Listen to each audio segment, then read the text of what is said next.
Guys আজকে আমরা গেছিলাম গোপাল ভাঁড়ের বাড়িতে। হ্যাঁ, আজকে টিভিতে যারা কার্টুন দেখে এতদিন ছোটোবেলা থেকে আমরা বড় হয়েছি, গোপাল ভাঁড়, তো তার বাড়িতে আজকে আমরা গেছিলাম। তোমরা ভাবতে পারছো, সত্যি আজকে আমরা গোপাল ভাঁড়ের বাড়িতে গিয়ে আমি তো অবাক হয়ে গেলাম, এত সুন্দর। তো দেখো, এই যে এটা হচ্ছে গোপাল ভাঁড়ের বাড়ি। তো তোমরা ব্লগটা কন্টিনিউ করো, পুরো ঘটনাটা জানতে পারবে। Hello guys, good morning, welcome back to my channel Priyanka's blog. কেমন আছো তোমরা সবাই? আশা করছি তোমরা সবাই ভীষণ ভালো আছো, আমিও খুব ভালো আছি। তো সকাল সকাল গুড মর্নিং বললাম, সকাল সকাল আমরা বেরিয়েও পড়েছি কোথাও যাব সে কারণে। তো কোথায় আর যাব, কৃষ্ণনগর যাচ্ছি ডক্টর দেখাতে। শ্বশুরের আর কি ডক্টর, শ্বশুর আর কি কানের ডক্টর দেখাবে, আর আমরাও আর কি যাচ্ছি সঙ্গে, আমরাও একটু ঘুরে আসবো। যেহেতু গাড়ি খালিই যাবে, তো সবাই আর কি ভাবলাম যে চলো ঘুরে আসা হবে। তো আমরা তো প্রথমে আমার শ্বশুরকে নামিয়ে দিলাম, আমার শ্বশুর আর কি ডাক্তারখানায় চলে গেছে, বাবা আর মা।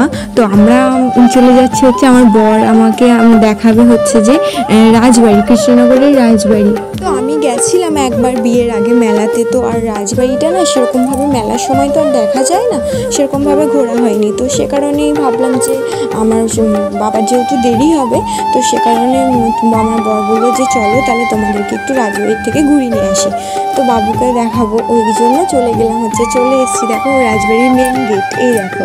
তো কি বলবো, এই মেন গেটটা শুধু মেলার সময় দেখা যায়, ভিতরেগুলো কোনো কিছুই দেখা যায় না, যেহেতু প্রচুর দোকান বসে, প্রচুর। তোমরা তো কৃষ্ণনগরে বারোদোল জানোই। তো সে এখন হচ্ছে আমরা যে টাইমে গেছিলাম না, সেই টাইমে হচ্ছে স্কুল মানে রাজবাড়িটার আর কি কাজ হচ্ছিল, গেটের কোনো কিছু কাজ হচ্ছিল। তো তার জন্য আর কি পিছন গেট দিয়ে আমরা গেলাম, মেন গেটটা খুব বন্ধ ছিল। আর এই যে দেখো চলে এসেছি। আর এই এখন হচ্ছে যে মেন গেটটা মানে বাড়ির যে গেট, তো অনেকগুলো, শুধু একটা গেট না, প্রচুর গেট। যেটা মেন গেট বাড়ির, এই যে এটা এখন বন্ধ আছে, এটাতে এখন বন্ধই থাকে। তো সবসময় আর কি ঢোকা যায় না এই যে এই গেটে। তো আমি একটু হাত দিয়ে ছবি তুলে নিলাম, এটা আমাদের গোপাল ভাঁড়ের বাড়ি বলে কথা। তো কি বলবো, তো সত্যিই নাকি এখানে, জানি না আমি, এটা গোপাল ভাঁড় সত্যিই এখানে ছিল কি কোনো কিছু আমি তো জানি না কিছুই। তো এই যে দেখো, ওর বাবা আর কি ওদের দুই ছেলেকে নিয়ে দাঁড়িয়ে বসে আছে গাড়িতে। আমি একটু ভিডিও করে নিয়েছিলাম, ফটো তুলে নিলাম। তো ভিডিওগুলো মানে কি বলবো, এডিট করে রেখেছি, আপলোড করতে তো সময়ই হচ্ছিল না এডিট করাটা। তো দেখো এখন হচ্ছে যে আমরা বেরিয়ে যাবো, চলে এসেছি হচ্ছে আরেকটা জায়গায়, যেহেতু আরও দেরি আছে বাবার। বাবা বলল ওখান থেকে চলে এসে এখন হচ্ছে কৃষ্ণনগর চার্চে ঘোরার ইচ্ছে ছিল, বা আমার ছেলে অনেক দিন ধরেই বলে চার্চে যাবো।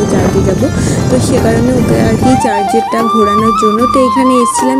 এখানে এখন ঢোকা আর কি বারণ আছে, নিষেধ আছে। তো সে কারণে আমরা চার্চের যে পাশে গার্ডেনের মতন যেটা আছে, তো সেখানে চলে যাচ্ছি। তো এখান থেকে দেখো কটা ছবি তুলে নিলাম, ভিডিও করে নিলাম। তো এখান থেকে এবার ওখানে যাব। তো এই যে চলে এসেছি এখানটায় এত সুন্দর মানে লেগেছে, এত মজা করেছি আমরা, অনেকক্ষণ ছিলাম, প্রায় 1 ঘন্টা মতো এখানটায় ছিলাম, ঘুরে উঠেছি, প্রচুর ফটো তুলেছি, ভিডিও করেছি, তোমরা তো দেখিয়েছো। তো প্রচুর ফটো তুলেছি, ভিডিও করেছি। আর এই যে এখন আমার বরকে ফোনটা দিলাম, বলছি আমাকে একটু ভিডিও বানিয়ে দাও, আমি ওপরে যাবো সেরকম বলে ওর সঙ্গে একটু ভিডিও করে নিয়েছি। আর এখানে না প্রত্যেকটা আর কি সিন, এখানে যা যা হয়েছিল আর কি সব মানে মানুষ মূর্তি দিয়ে তৈরি করা আছে, সেখানে লেখা আছে সব কিছু। তো সেগুলো আর ক্লোজভাবে তোমাদেরকে শেয়ার করলাম না, আবার যেদিন আসবো অবশ্যই শেয়ার করবো। তো এখন দেখো আমরা চলে এসেছি হচ্ছে উপরে, যেহেতু ফটোগুলো একটু ঢং তো করতেই হয় না, তো চলো তোমাদেরকে পুরোটাই শেয়ার করি। আর এখানে উঠে যা লাগছিল, এই যে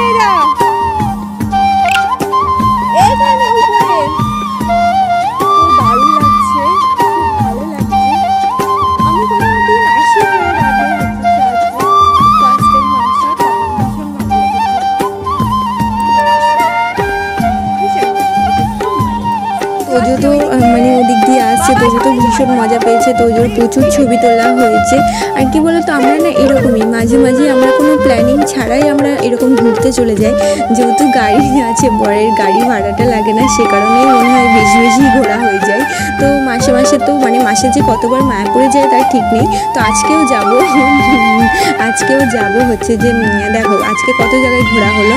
তো এখন আমরা চলে এসেছি হচ্ছে যে চা খাওয়ার জন্য পান্ততীর্থ হোটেলে কৃষ্ণনগরে। তো ওখানে মাটির ঘাড়ে চা খাওয়ার কারণে একটু টিফিন করে নিলাম, একটু চাটা খেয়ে নিলাম, যেহেতু আমরা অনেক সকালে এসেছি, বাড়ি থেকে 8টার সময় চলে এসেছি। তো সেই কারণে একটু চা খাওয়ার পর এখন হচ্ছে যাচ্ছি আমরা মায়াপুর। তো মায়াপুরে দুপুরের খাবারটা খেয়ে একবারে দেন বাড়ি চলে যাব, বিকেলের মধ্যে বাড়ি চলে যাব। তো দেখো এই যে আমার বাবু কেমন চুপ করে বসে আছে, আর ওর বাবার কোলে আছে ওর বড় মানে আমার বড় ছেলে। তো এই যে দেখো মায়াপুরে চলে এসেছি কথা বলতে বলতে। তো মায়াপুরে চলেই আসলাম, তার বেশি দূরে না। আর আমরা না এরকম হুটহাট করেই বেড়াতে আসি, কারণ কি বলতো ছেলেকে ডক্টর দেখাতেই হয়, ছেলেকে নিয়ে আসি। তারপরে হচ্ছে মানে দুজন যেহেতু এখন তো আসতেই হয়, আবার বাবারও শরীর খারাপ হলে বাবাকেও নিয়ে আসতে হয়। তো সে কারণে একবারে সবাই চলে আসি, ঘুরে টুরে একবারে মায়াপুর থেকে খাওয়া দাওয়া করে বাড়ি চলে যাই। তোমরা তো প্রত্যেকটা ব্লগে তাই দেখো। তো দেখো কথা বলতে বলতে চলে ঢুকে পড়লাম আর কি মায়াপুরে। তা আজকে ইচ্ছে আছে গদা ভুবনে খাওয়ার, তো অনেকদিন ওখানে খাওয়া হয়নি, তো সবসময় তো ওইটাই খাই। তো এখন হচ্ছে গদা ভুবনে খাওয়ার ইচ্ছে আছে। আর গদা ভুবনে যা লাইন হয়, আর প্রচুর ভিড় হয়েছে, এত ভিড় হয়েছে কি বলবো। আর ওয়েদারটা না খুব সুন্দর ছিল, ঠান্ডা ঠান্ডা ওয়েদার, কোনো বৃষ্টি নেই, কিছু নেই, বেশ ঠান্ডাও না গরমও না, এরকম একটা সুন্দর ওয়েদার ছিল। তো দেখো চলে এসেছে হচ্ছে গদা ভুবনে। আর এই যে গদা ভুবনে খাবার নিয়েছি, খাবার নেওয়ার সময় না ভিডিওটা করতে পারিনি, যেহেতু থালা ধরে ভিডিও মানে করাটা ইম্পসিবল, আর যেহেতু বাবু আছে কোলে। তো খাওয়া দাওয়া আমাদের কমপ্লিট, এবার হচ্ছে যাবো, বেরাবো হাত ধোয়ার জন্য আর কি, এদিক দিয়ে যাচ্ছি। তো আইটেম ছিল হচ্ছে রুটি ছিল, বেগুনি ছিল, আর ডাল, পনির তরকারি, ভাত, সমস্ত কিছু।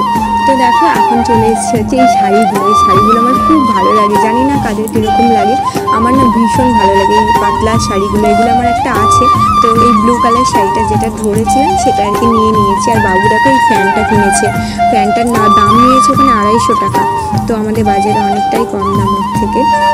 আর এগুলো যেহেতু চার্জের, এগুলো এরকমই হয়, কারণ আমার ছেলের আরেকটাও আছে, ওটা নষ্ট হয়ে গেছে, এটাই যা। তো দেখো বাবু এখন আমার ছেলে এখন গাড়ি চালাচ্ছে, চলে এসেছি আমরা বাড়ি। ও এখন ইচ্ছে হয়েছে ওর গাড়িটার ভিতরে ঢোকাই। আর সত্যি আমি অবাক হয়ে যাচ্ছি, আমার ছেলে ওর বাবা ধরেনি, ও এত সুন্দর গাড়িটা ঢুকিয়ে বাড়িতে নিয়ে এসছে। হ্যাঁ অবশ্যই আমার বর আর কি সাপোর্টে ছিল, কিন্তু আমার বর হাত দেয়নি। আমার বর হাত না দিয়ে, আমার বর যেরকমভাবে বলেছে ও সেরকমভাবে, এইটুকুনি মানে 4 বছর বয়সে যে এতটা ও মাথায় নিতে পেরেছে, এটাই অনেক, তাই না? তো আমার বাবু আগের থেকেই মানে খুবই ও একটু মানে